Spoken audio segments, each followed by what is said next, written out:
Welcome to episode 11 of the 20-Minute Showdown. The 20-Minute Showdown is each week I bring in a guest entrepreneur. We hear their story briefly, tell you mine. We do 3 questions back and forth. He or she doesn't know what I'm saying. I don't know what they're, asking. I don't know what they're asking. And away we go. That's how the 20-Minute Showdown works. It's just a lot of fun. We never know what's going to happen. And so I've got a great guest here I've had a chance to know for upwards of the last 5 years. This guy's got a motor. Man, he just runs and he's moving. He makes stuff happen. He's a little tornado, and it just attracts business and business partners and sales. And I've just been grateful to work with him very closely over the last year. So let's kick it to Mr. Richie Coletti to give us his quick story in the first 90 seconds here, so you guys get a chance to know him. Richie, over to you. Hey, thanks for having me out here, Nick. I really appreciate it. So like Nick said, I am an entrepreneur. I started at a very young age, grew up in New York, moved to Florida as a kid, grew up broke and poor. So like ever since I had my first bike, I got into sales. I started selling my bike, buying other bikes, and then I started selling candy in school and did all kinds of different entrepreneurial things as I grew up. Went into the restaurant business and then found my way into roofing. And then I kind of found that as to be a passion of mine since a young age. I liked heights. I liked being on different jobs every day. I liked putting the most important part of somebody's house on. That led me into, I've been in the roofing industry now for about 28 years now. I started my own company probably about 7 or 8 years ago. I had some struggles in that in the beginning. I learned a lot. I had my downs, I had my ups. I'm back in the up part now, and been rich and I've been poor, and rich is way better. I like that. And since your name is Rich, that's actually super appropriate. So yeah. The great news is even when you're poor, you'll always be rich. Yeah. And people who say that money can't buy you happiness are obviously broke. So really that's it really. Just a long history of roofing and businesses and different types of I like farming and other types of stuff like that. So nice. And you're a dad. I am a dad. I have 2 kids. I got a Caden and a Mason, a 7 and a 13-year-old. A Caden and a Mason. Your boys are very smart. I love hanging out with them. Well, thank you for being on today, guys. Let me tell you my quick story. From Michigan originally, got introduced to the world of entrepreneurship, direct sales networking at 18, fell in love with it, made my first million at 25. At 26, the company I was a part of went out of business. I bought the assets of that company, created a company called Visalis. Visalis had a 15-year run, a couple billion in sales, 19 countries, 3.5 million customers. We are the authors, creators, and founders of challenge-based marketing. We are the founders of Body by Vi, the 90-day challenge, and one of the co-founders of that. Most recently, the company was absorbed by a larger company called Prove It. My partner stayed on to be the president of North America. And while I support and participate with Prove It, I've also gone on to create some traditional businesses, one of which is a sales accelerator, of which one division is focused on solar. And I've been really excited and happy to focus on that journey. So we're going to dive in today. I've got my first question for Richie Coletti. So Richie, when or how or what's the story around anything that you want to share regarding this? How, when, or what's the story around? Did you know that you were different from everyone else out there? Maybe you were a kid, maybe something transpired, maybe you did something and you're like, well, I'm just different. How did you know that your path was different, your way you thought was different, that you were just different than the other kids or teenagers out there? Well, that's a really good question. And I always knew I was different because my mom always said I was special. There was, and then I had people in school that told me I was special too, but I think they meant short bus special. But no, I knew from a young age that there was something different than the way I was wired. I mean, really because I knew I was very defiant in school. I wasn't that type of person to fall in line and be on a hamster wheel ever.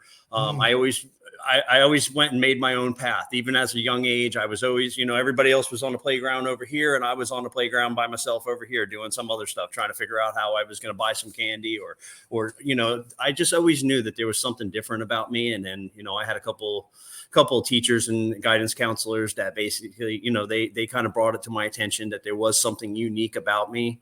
So it did start at a young age. I would say I started noticing this stuff at probably about 9, 10 years old, 11 years old. That's when I kind of started doing things differently than everybody else, which they thought was obviously a problem in school and that I probably should have been on some kind of drugs or whatever. But gladly, my parents declined to have me put on any kind of drugs and let me utilize my God-given talents, I guess. Let that motor, let that brain that's firing create results.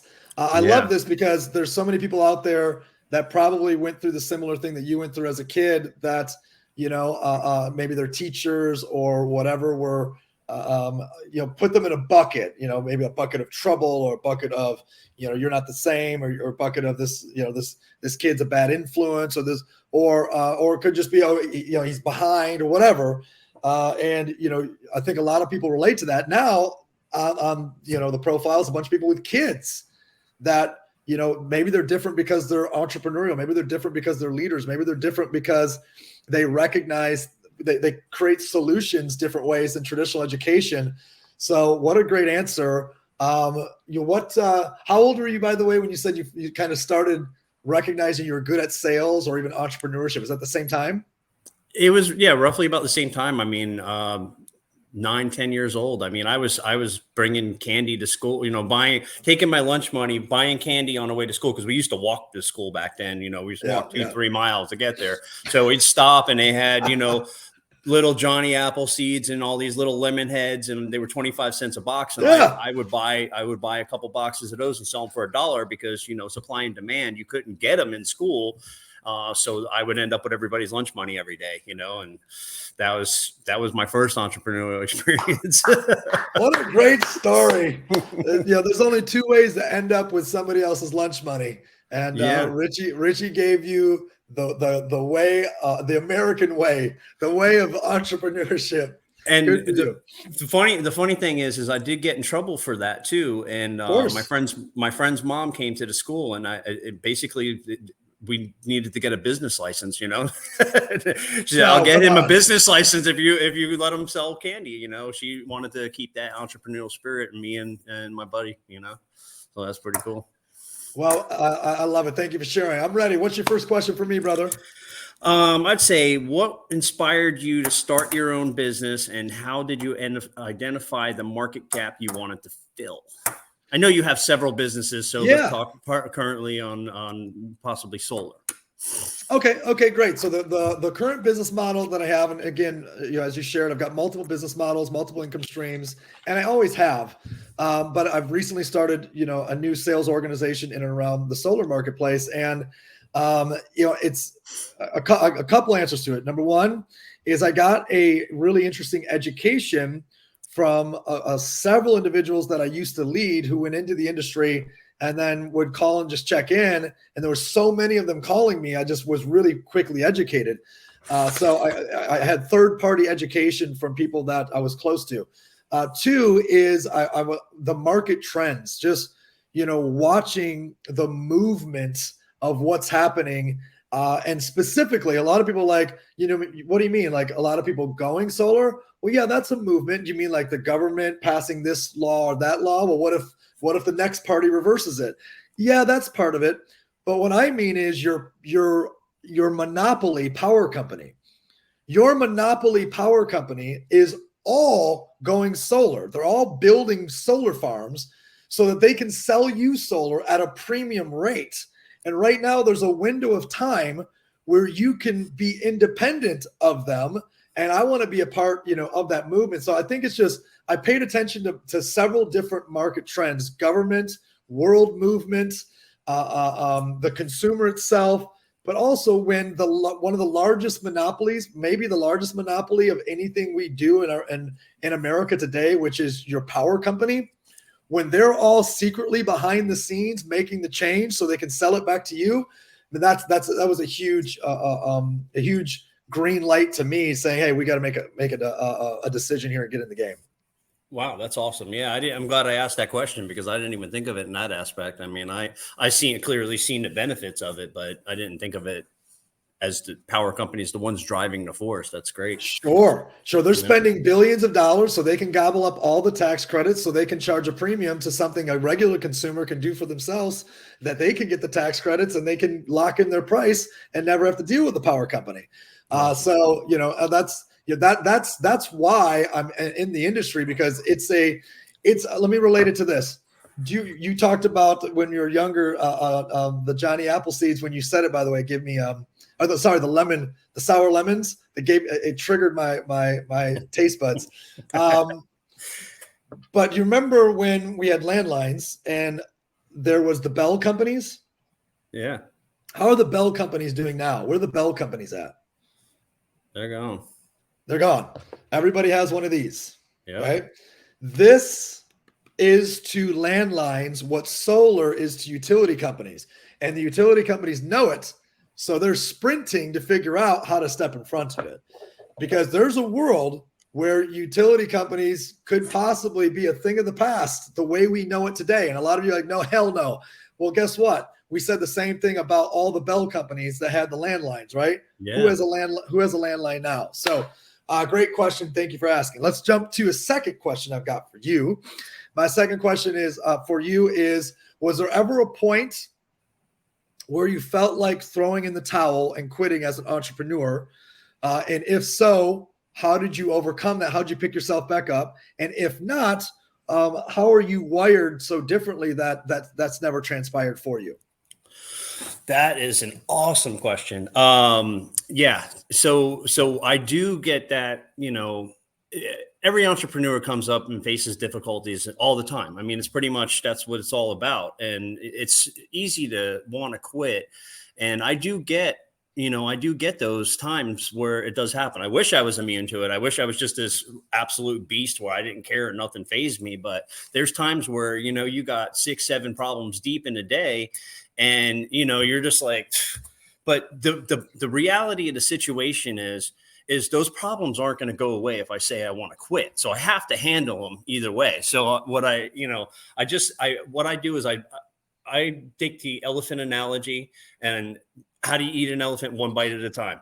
I focus on the biggest problem I have at hand, and I start to tackle that problem. All the other people, I kind of pacify them as best as I can to try to keep them quiet, or do whatever I can, assign somebody else to it. And I take the biggest problem, then move next and next and next. And that's kind of how I have to handle the situations. And I know at the end of the day, it sounds great to me when I'm in the middle of a struggle and I say something like, I'm done with this. I just want to throw up my hands. I want to quit. I want to walk away, but I don't quit. I reset. I just reset. Well, sometimes I just, you just have to say, screw it, take a nap and get up and start over again. And maybe just a nap and a sandwich, and that'll help you out. And then you just muscle through whatever it is. And then when you get to the other side of it, it's always such a, I always think about what's going to happen when I get done solving all these problems. It's a great breakthrough for me. And that's kind of what I, started to thrive on now, is like, now I wake up in the morning, like almost like a firefighter ready for a fire to happen. I want to go, what do you got for me today? Let's go solve some problems, and it's kind of like, it kind of gets to be a high. Now I'm kind of, in training some people to be leaders underneath me, and hoping that, a lot of them will start to be able to handle a lot of the problems for me. And that's what's happening. It's getting less and less as an entrepreneur. I'm training other leaders below me to solve those problems. But I wish I was one of those people. I know people like that just, it doesn't faze them. They're just like, it is what it is, fix it and go. That's not me. I think about it. I'm passionate about it. So, well, you referenced two things in there that I thought were really important. Number one, should anyone who's an entrepreneur, should they expect that problems are, that they're a given? It's not, should they expect that there's always going to be some problem to solve, and they shouldn't be surprised by that? If you don't have problems, you're probably in a wrong business. I mean, there's going to be problems no matter what you're doing. Nothing's ever going to be perfect. So yeah, you should expect that. I mean, things are going to happen. The main problem with business is that you have to deal with people. You have to have people working with you, and you have to deal with people. Your customers are people. if I find a business that I can do by myself where I don't have to deal with anybody and I can make the money I want, I'm all in, but I haven't figured it out yet. And I've been looking, and if I'll come back and let you guys know if there's something, but you have to deal with people. And anytime you're dealing with people, you're going to have problems. Not everybody's going to be perfect and do what they're supposed to do. And there's going to be people dropping the ball, and there's going to be mistakes being made. And, you got to let people make mistakes in order to grow. I mean, you can't micromanage everybody to the point where they're so scared to do anything that they don't do anything, and you won't grow. You have to give people the opportunity to fail, so that way they can grow, you can grow, and the business grows. You mentioned something I was going to ask him, but you actually said it, which is you're like, hey, I get a high from it now, which is, would you say that you almost get excited to solve the problems that are presented to you on a daily basis? Is that part of kind of in your DNA? It is. I mean, sometimes it's annoying. Like if I got stuff I got to do, you know what I mean? But when I'm in it, yeah. When I get done solving a problem, hold on one second there. When I get done solving a problem, I mean, I feel good. It's a natural high for me. So I do, it's not that I look forward to problems. I don't. But when they come up, I know that I have a solution, and it makes me feel good to be able to solve those problems and teach others how problem to solve. solvers get paid. Problem solvers get big paychecks paid for solving big problems. That's what Leo you get paid says. to solve problems. What's up, C. Anthony Harris? How are you, buddy? Let's get you on here next week for the 20-minute showdown. All right, Richie, hit me with question number 2. All right, let's see. I had to write them down because I can't memorize everything like you. All right. I think I know this one. Can you share a time of when you faced a significant challenge in your business, and how did you overcome it? I've heard you talk about this before, but I think it's a good topic. So I can think of many times where I've faced significant challenges in my business. That's usually at least a weekly thing, well, significant problems, probably a monthly thing, right? Probably a monthly thing. So for me, what I do is I figure out, I try not to react. So let's go through some process here. Okay, there's a significant problem that you gotta face, that you're facing as a business owner. It's a big one you gotta tackle. Number one is I try not to react at all to it with any level of emotion. Sometimes the small stuff I might react with emotion, but the big stuff I don't. And I don't for multiple reasons. Number one is just as a leader, I know I got to remain calm. I know I got to think clearly. I know I got to have, the ability to process correctly. But also everyone around you in your business, your business partners, your team, your customers, your partner relationships in business, not like your actual business partners, but other vertical partners, let's say, and then your own family. If they can sense any type of weakness in you, the leader, if they can sense that you have weakness about the problem, it will send a ripple effect through everybody. People will start to draw back. People will start to sell less. People will start to doubt. People will start to disengage. So they've got to know that despite whatever the problem is, that you are, you're unfazed by whatever that problem may be. So that's number one, is you got to make sure that you have got your head on straight emotionally for whatever that problem is. Number two, you got to figure out who it needs to be a part of solving that problem. Who is the board to solve the problem? Is it people in your company? Is it people in your team? Is it people that you used to work with? Is it competitors? Is it people that are mentors? Right? You got to create a collection of bodies that are going to help you. These are advisors, right? And because every problem's different, every group of advisors is going to be different. What's up, Tatiana? What's up, Mermaid Realtor? Every group of advisors should be different because every problem is different. And you shouldn't just, especially with major problems, you shouldn't just go blast out there and start trying to solve these major problems without consulting advisors to you, whether that's legal, whether that's finance, whether that's a friend that's in another industry. What did you do? So number two is I seek counsel. Number one is I make sure I'm completely unfazed Number 2 is I seek counsel. Number 3 is I come up with multiple plans for the problem. Say, okay, option A, option B, option C. And then the 4th thing is I do is I go quickly and swiftly into execution of solving the problem. So that's a very practical guide of what I do. If I reverse engineer what I do, if it's a massive problem, that I might fly to go meet some people to talk through the strategy. I might, depending on how many hours, days, weeks, or months I have, if it's a life decision, I may go to a really important place that I make life decisions and, talk to the universe about this problem and make sure I'm assessing it correctly. So these are all little strategies and hacks that I implement personally when I'm facing a big problem. That's awesome. I can't find my little fire buttons, but I don't want to push anything because I'll mess up my stream. But that's some golden nuggets right there. I can't wait to go back. I tried to take notes as fast as I could. That's awesome, Nick. That's consulting with advisors on major problems. That's a big. You have to, man. Who's your counsel, guys? Who's your counsel? So let me go to a third question to Richie. We've got a lot of budding entrepreneurs on here. I see a lot of names of first-time entrepreneurs. I see some top sales professionals on here. I see some great entrepreneurs on here that have been doing it for years. What would you say for the more startup entrepreneur or sales professional, one that's working their ass off to see success but hasn't happened yet? What would you say are the 3 top characteristics that you've looked to for yourself that's always created you success, as you always go to this, and this internally to make sure that you're always going to make it? What are your 3 go-to characteristics?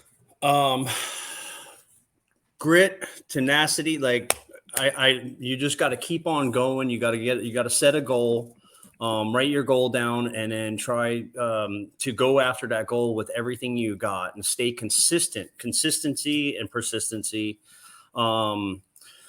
Those are, you're the third person in a row that said grit.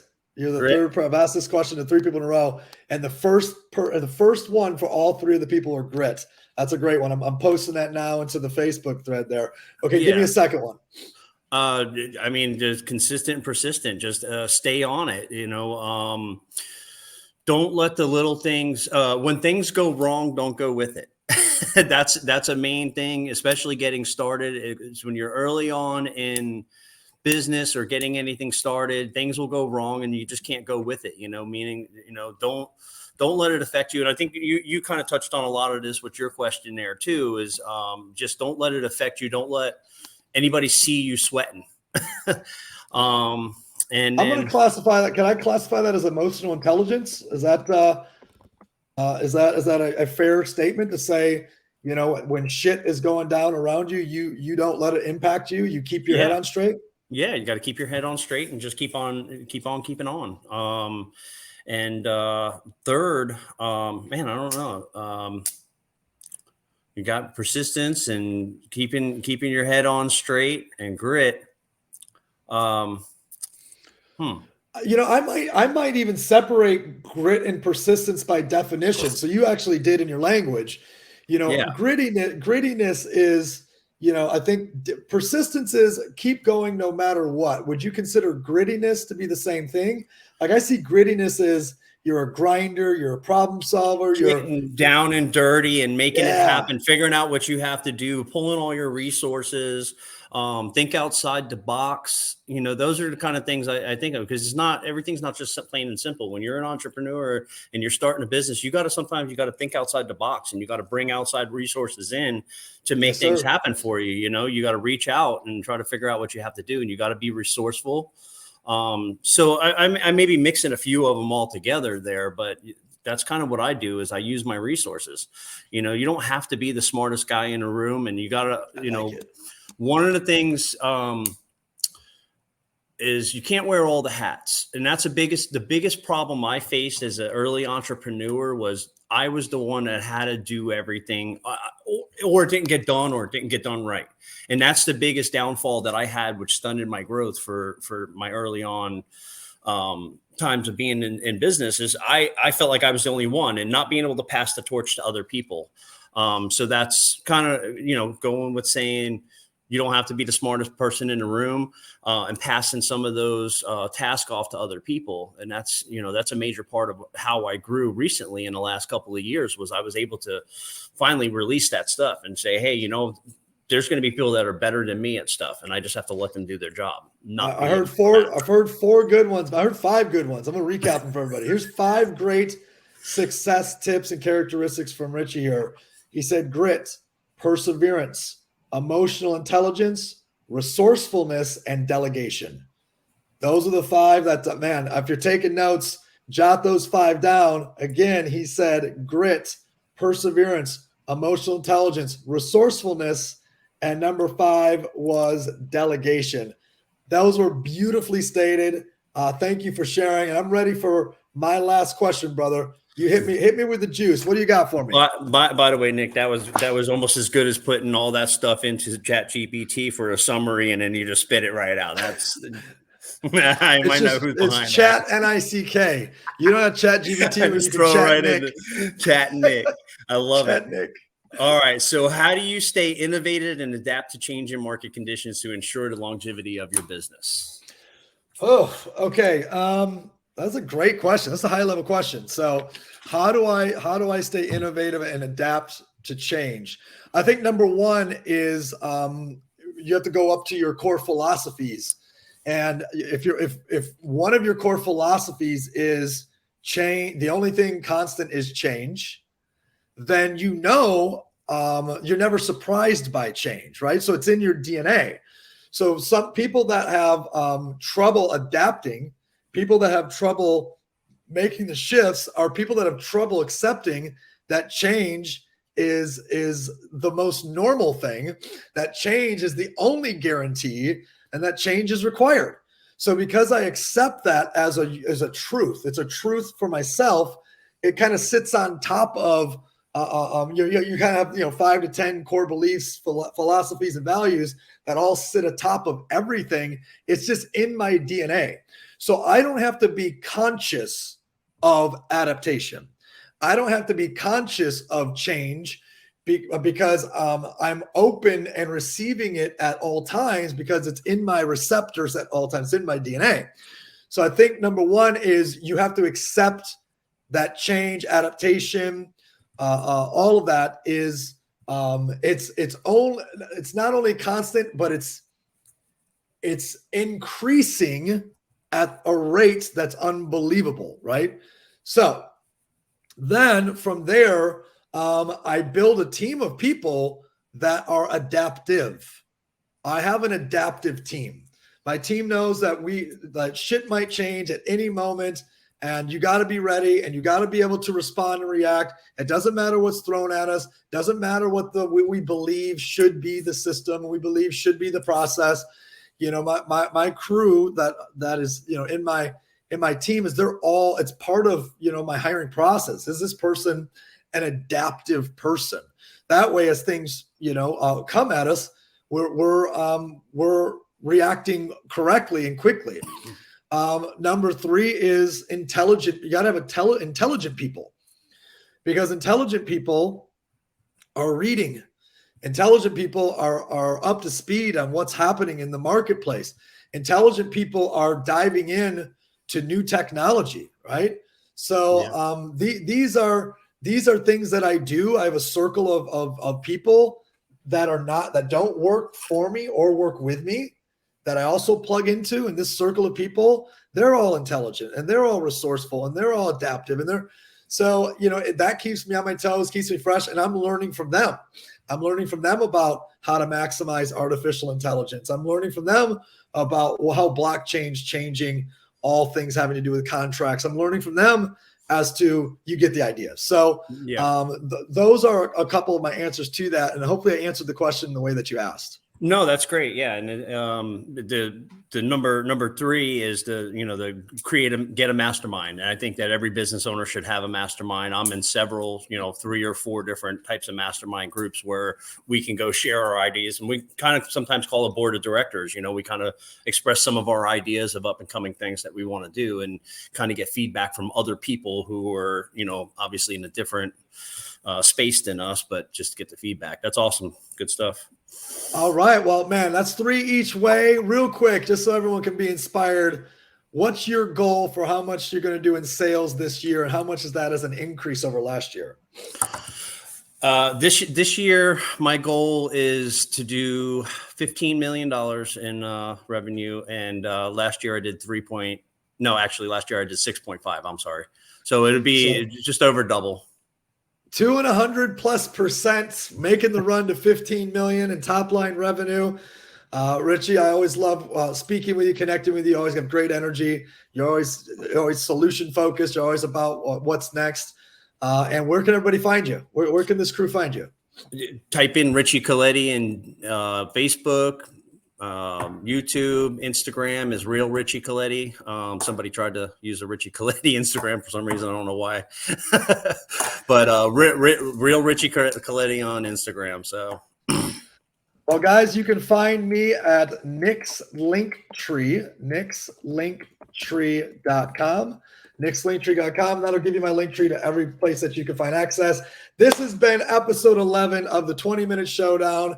Richie Coletti, building a kick-ass business out here in Florida. Thank you so much for joining us. I can't wait to grab the hot pieces of this and cut it up into reels and kick it out to the rest of the world.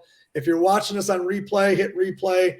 Do me a favor, y'all. Share this out to everyone you can share it to if it was useful. Have a great kick-ass week, everybody. We're officially wrapped. Episode 11. We're done.